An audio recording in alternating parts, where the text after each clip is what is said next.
Tinchlikmi aka? Turing o'rningizda.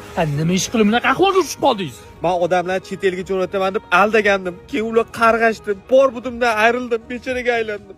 Ko'nglingizga olmang. Hamma xato qiladi. Qo'lingizdan och bo'lsa kerak. Och. Yuring ovqatlantiraman. Ustingizni ham yuvib qo'ygana, yeb bo'lishingiz bilan sizga kiyim olib beraman. Shuncha yaxshilik qilasiz, qanaqa qaytaraman sizga? Bugun men sizga yaxshilik qilaman. Ertaga siz menga yaxshilik qilasiz, a?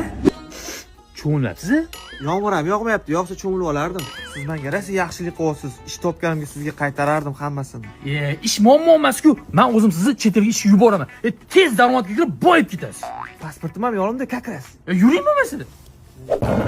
Bu odam xavotir olmang. Qo'nishingiz bilan maradigan odam kutib oladi. Hamma dokumentlaringizni qo'liga topshiring. O'zi ish bilan ta'minlaydi. Rahmat, yaxshi inson. Buni qaytar dunyo deydilar, mashinik. Alo, Marat, bittasini jo'natib yubordim, o'zing kutib olasan. Tez kartanga pullarni tasha. Yordam. Tinchlikmi aka, turing. Nima ish qilib bunaqa ahvolga tushgansiz? Qallob arendator bo'lganman.